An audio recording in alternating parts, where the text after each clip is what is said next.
basically both kind of came into the business. Encore is more of a third-party logistics company, but we came into the business around the same time. And both of us have a memorabilia background. Those that listen to the show may know that I wrote a book called An Introduction to Sports Memorabilia. And Clay has been doing sports memorabilia for a very long time, since he was a kid, basically. He just had some cards graded from his childhood, sending things in, but I wanted to talk some memorabilia because I don't do it probably enough on the show. That was the initial premise of kind of having the show, and wanted to talk some memorabilia. So I thought Clay would be a good one to do that, and Jeff will maybe jump in with questions and things he has to add. But why don't we start there? So you basically been doing this since you were a kid, collecting sports cards here. It had to be a very young age. Did your dad get you started on it? I don't know. Yeah. So I believe in like the early 90s, late 80s, maybe, my dad, he would sell sports cards at shows and out of his car and such. And I've been going to card shows in the Grand Rapids area since I was a kid, going to card shops, getting cards for Christmas. As you alluded to, I sent some cards in recently for authentication. In middle school, I used to send cards out to different athletes to try to get autographs and for them to send it back. So got like Pavel Datsyuk, Dirk Nowitzki, Desmond Howard, Peyton Manning, some pretty high profile guys, autographs for free just as a 13-year-old, just sending it to them. So I've been in it my whole life. I love sports, love collecting. And it's a fun hobby for me.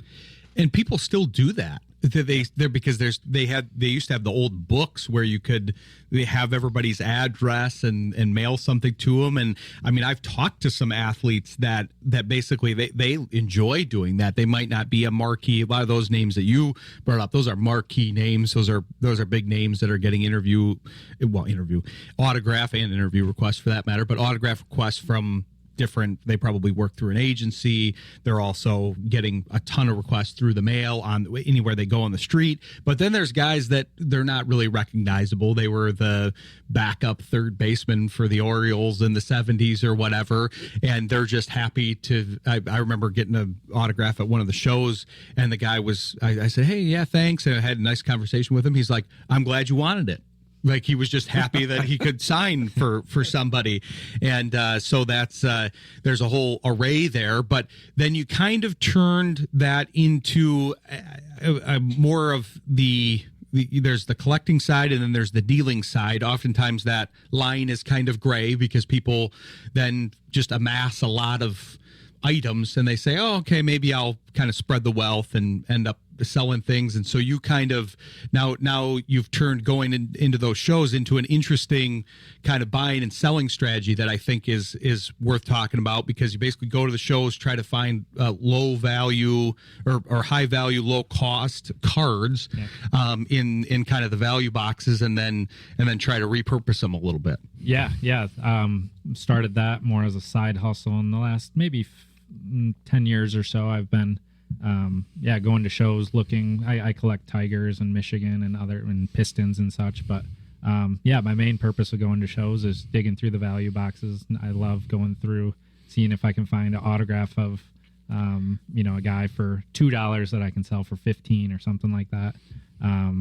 Actually at this last show I found a Trajan Langdon autograph for $1, and I'll probably hold on to that one, but if I wanted to sell, I could probably sell for $15 or $20. So it's fun to dig through, seeing what other people are selling, kind of see what the value of those products are, and seeing if I can, make some side money on it and enjoy it while I do it. He even found a Ryan Walsh card, Jeff. Really? It was outstanding. It wasn't me. It would have been lower value if it was me. It was a lacrosse player. It wasn't. If I send that to you, will you autograph it for me? I'll autograph it, but the value will go down. That's the only problem with down it. from zero. Yeah, exactly. It'll be negative. But I got a question. Go ahead. Go ahead, Jeff. How hard is it to find? I collect vinyl records. Okay. And it's hard. You go to record shows, and I do the same thing you do. You want to look for an album for low. Yeah. I keep them because I collect them. So right now, how hard is it at record shows? Is it a lot like at card shows? Is it like record shows where it's almost impossible to find? Yeah, I think at the level I do it at, it's not too difficult. There's a lot of dealers. There's a lot of money in the industry right now. So a lot of people are walking around. They've got just a case of cards, and that case alone, not even the cards, that case is $250, and they're walking around trying to buy a card for $300 and sell it for $320 or $350. For me, I'm digging in the cheap stuff. So a lot of dealers, it's not worth their time to sell a $5 card. So they'll sell it for 50 cents or they'll sell it for $1. Then I get to make that difference right there. So, I like my sweet spot of the low value cards just because it's easy for me to find stuff, but there's so much money that the higher level seems to get a lot of action, but the low value stuff kind of lingers a little bit, and that's kind of my sweet spot for that stuff. It is hard to find those bands because it probably is a little bit of a bell curve right now, because you've got the low end stuff that Clay's talking about, that it's easy to get those margins and say, if you can identify cards like Clay's good at, he can look at them on the fly, kind of like you probably can with records, Jeff, where you pull a card and you go, oh, well, this is signed. This is obviously worth, $15, or it's a jersey card or whatever. And then once you get in kind of that mid range, then you've got players that are more recognizable, newer, and that people are actually looking for.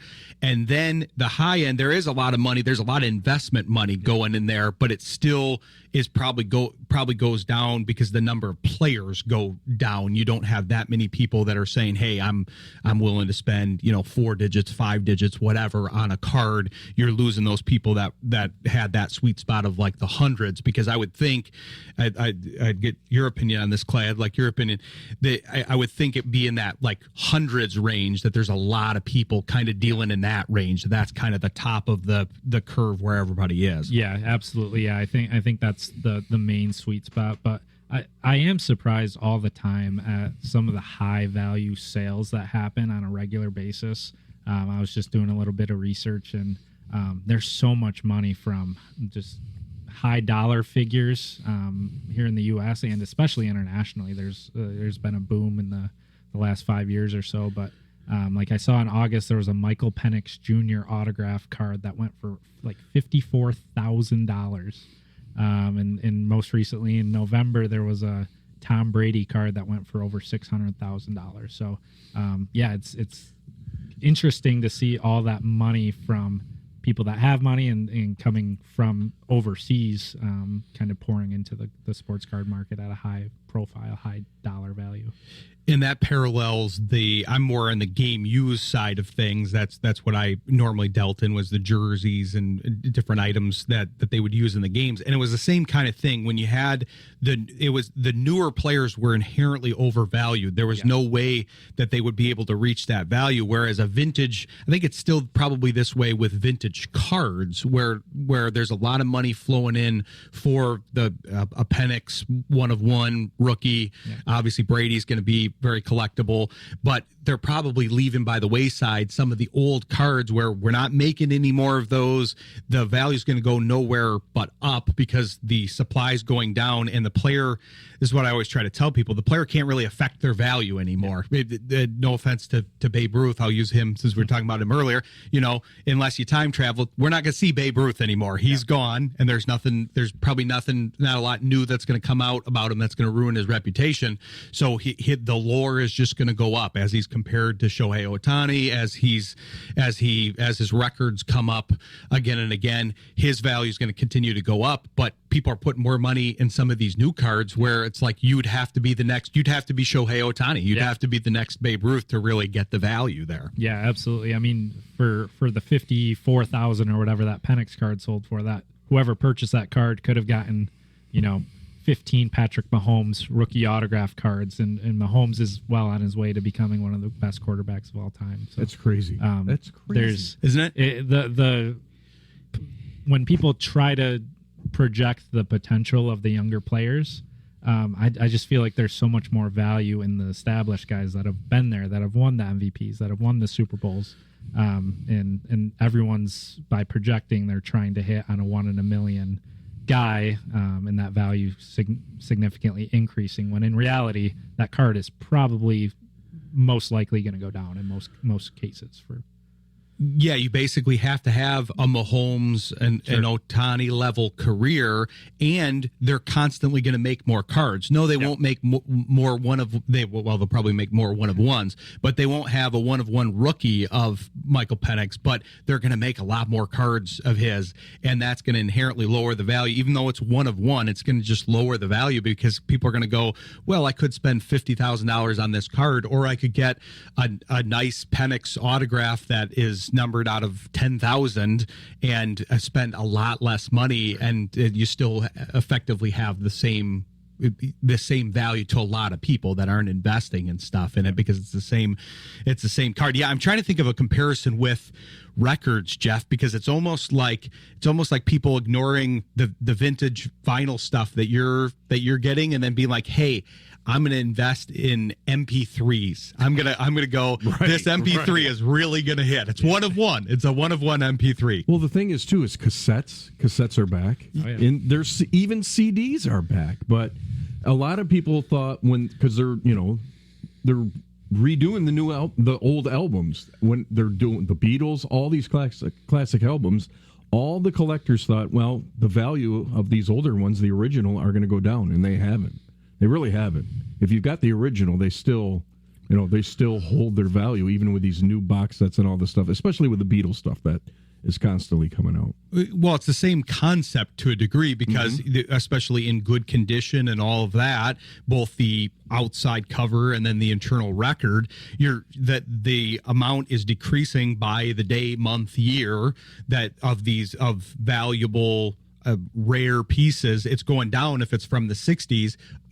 Whereas some of the new music is being made, they're reissuing some records that obviously they're not making any cassettes and CDs, which is why those are going up too, because this is something maybe we'll come back with, but I want to get your answer before the break, but I'll come back with Clay after the break because it's similar. It's why the eras have changed of what's invested in on the sports side, because it's who has money. It's like Clay's age group now has a different nostalgia than my age group because I'm 13 years older than him. It's the same with the CDs and the cassettes. People that had those growing up now have some money to work with. Right. Yep. And it's amazing. The younger kids too. Like, I owned a record store a few years back, and the amount of 18 to 22-year-olds that would come in, they're going to college, that had a turntable and wanted the physical copy, wanted the albums, was incredible. It really is to see these young kids. And like you said, now the kids that are in the 30s and their 40s that have money are going back and collecting those, and it just keeps the value of those albums. It's the same reason people are trying to track down Furbies too. I think that's the same. Are Furbies back again? I don't know if they're back, but things like that. But it is funny to see these things kind of go up and down in value. But I do want to talk about that with Clay, and then we'll talk about Encore Business Group and how they can help you with your items, because there's a lot of people that don't necessarily know the value of what they have. It may be items in their basement or things that are taking up space, but Encore can help you get value and repurpose those to somebody that will value it, like Clay does with his collection. So we'll take a quick break and come back with the conversation about memorabilia here. Stick with us. You're listening to Sports Intel on Jethro FM. Like I said, we work together on this at Encore Business Group, and one thing that I've found, I was thinking about this when we were talking about kind of the value and finding things. There was I think it was called the Black Swamp Find, and it was Jeff, you'll like this. It was about 100 or so cards from the 1909 T206 issue, which was where the Honus Wagner card came from. His value came from the fact that he had his card pulled, so that one wasn't in there. But they were in pristine condition. They had been taken from like a great aunt that worked at the factory. Took 100 or so cards from the factory. They weren't really worth anything at that time. She wrapped a piece of twine around them and then placed them in basically like a wooden box, and then put them in her attic. And then the house got passed down from family member to family member. And then in the last few years here, COVID hit, people were looking through their attic, and they found this box and said, well, these are old cards. We got to see what the value is. They took them to an auction company, one that we actually work with, Heritage, one of the larger auction houses, and those cards netted them over $10 million because they were in such pristine condition. They were grading at just phenomenal. They were like in near perfect condition because she had basically done it perfectly. I'm sure Aunt Maud or whoever it was wasn't planning on having, this for her kids. Maybe she had the foresight, but she basically made it perfect and preserved that. So you just never know what you're going to find, kind of like some of these old records and stuff. Yeah, it's amazing where you can find some of this stuff. It really is. Like, you'll find stuff that I see it online all the time, and a lot of the times I'll question it because I'm like, really? Oh, I went to the store and here's this $150 album. I'm like, yeah.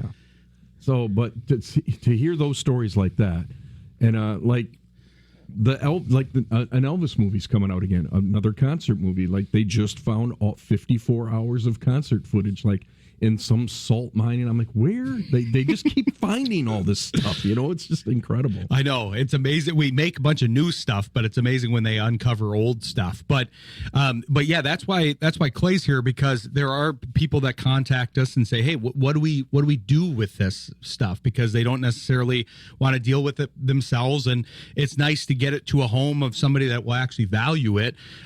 So Encore Business Group has a solution for that, because we have a consignment program that Clay runs for us, and I'll have him take you through it here. Yeah, so at Encore, we offer consignment for sports memorabilia.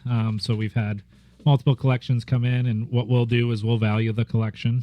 We'll do our research and find out. We'll tell you the value of what we think your items are, whether it's, if you have game used baseballs, or if you have cards that you want to get sold or graded or whatever. We can provide insight as to value and kind of what we would do with them for you. And then at that point, you can decide, hey, I want to go through with this, and we can list them on our eBay page. Our eBay page has a large following. We've got almost 8,000 in sales on our eBay page, and then we have plenty of just overall experience in the eBay world. Between Ryan and myself, we have a lot of years added up in experience. So, we try to get the best value that we can out of your item, and we can do that at any point for you.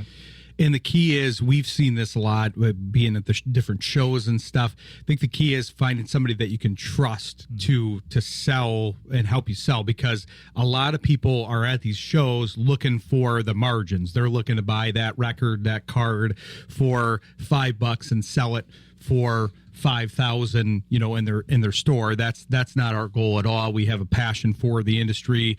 Clay told you about his background. I've talked about my background, and we just like helping people. So that's kind of how this all started. And even our next guest, Dave Dalton, who will be coming on to cover the Pistons, he actually ended up becoming a customer just because I mentioned it on the show, and he's been a happy customer, and he's sold a bunch of things through us here. Yeah, he was pretty thrilled. A few months back, we sold one of our better, cooler items. It was pretty cool to see when Dave stopped in. He brought a Michael Jordan Fleer rookie card, and it was a PSA 9, which is an incredible grade for that card. And when we sold it for him, it was actually, I think it was in the top 3 eBay sales in the last year, if I remember. I think it was the top one at the time. Yeah, it might have been the top at the time. Yeah. So that market's actually gone up a little bit, crept up, but that was just really cool to see, and just to hold it. It didn't feel like I should be holding a card that big, but that was fun to have, and Dave was super thrilled with that, and we love. I personally love, as a sports geek, sports nerd, sports collector.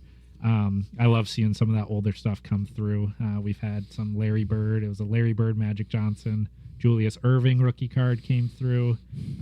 Ted Williams signed baseball. We've got Mickey Mantle signed baseball. Just all kinds of cool stuff that people trust Encore to consign. And we just try to get the best value and the best service for the customers that trust us to consign. And it's not a margin game for us. We're looking more to company things. That's why we do it as a consignment and stuff. So yeah, if you are interested in that, where should we send them here? Yeah, great question. So you can visit www.encorebusinessgroup.com, or you can visit our Facebook page, Encore Business Group. We often post about our items that we have for sale, and our other various services as well. And you can contact us on the website or on the Facebook page. And it's probably good to highlight the other services too. We had Josh in who handles that side of the business more, but it's a full service third party logistics company, and there's a lot of projects. You probably have this too, Clay. There's a lot of projects that we can assist with, but it's hard to kind of describe our services, because when people ask us about our business, they'll say, I'll explain it, and they'll say, oh, so you manufacture things, and I'll say no. Oh, so you ship things. And no, we work with shipping partners like UPS and USPS. Oh, so you're handling. It's like, yeah, close enough. Yeah. Close enough. But I don't know how you would describe that to people. Yeah, so basically that package that gets to your doorstep has to get there somewhere, somehow.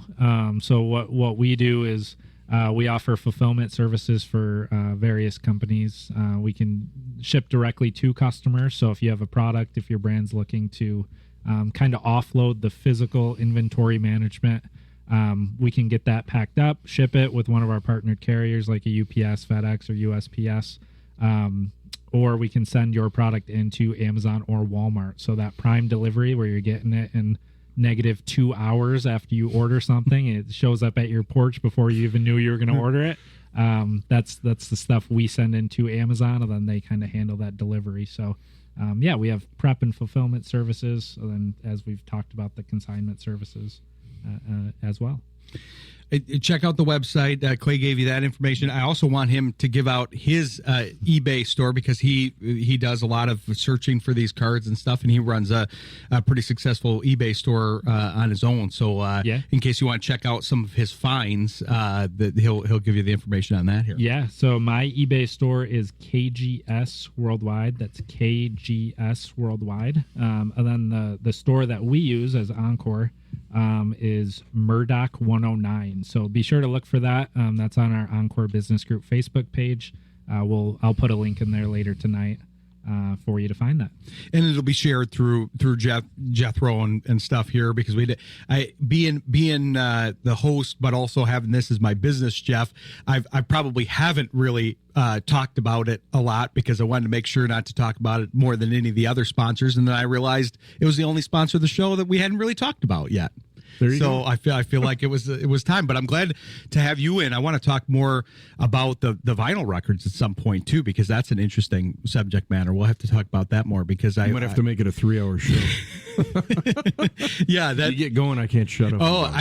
But that's what's fun about these hobbies, whether it's records, sports cards, memorabilia, whatever it is. There's a lot of passion in it. People that are outside it may not understand, well, why do you want this old record? You can just go to Spotify and get and listen to it on online. Or why do you want a cutout of a picture of some athlete and him to doodle on it and draw on it? But it's more than that. It's a connection to the music. It's a connection to the sport.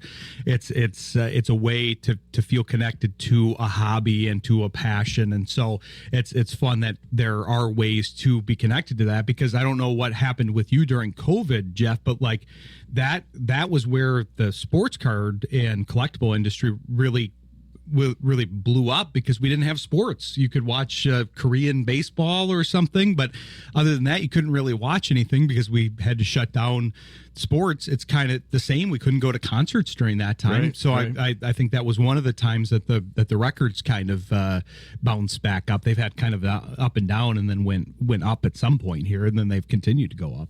Yeah, it's incredible. It's been almost 15 years now since vinyl records just keep going up. They outsold CDs and physical all the online sales and all that, the downloads. Vinyl records again last year outsold all of them. It's just amazing, and I love it. I'm so glad, because my ex-wife, I'd drive her nuts with the records, and she's like, you just got to stop. And then they became popular, and she's like, oh great. And I'm like, yep, sorry.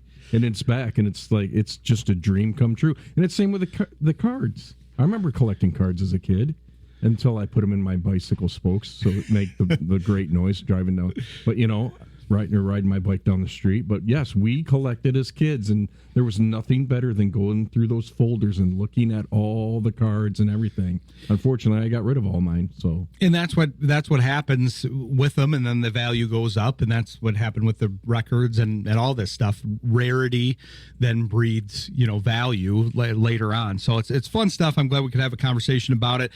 Be sure to check out Encore Business Group if you need any help with any of those items. And Clay's going to stay in studio because the aforementioned Dave Dalton is of the Pistons Fanatic podcast is going to come on, a friend of the show, and we're going to talk some Pistons with him here. So stick with us. You're listening.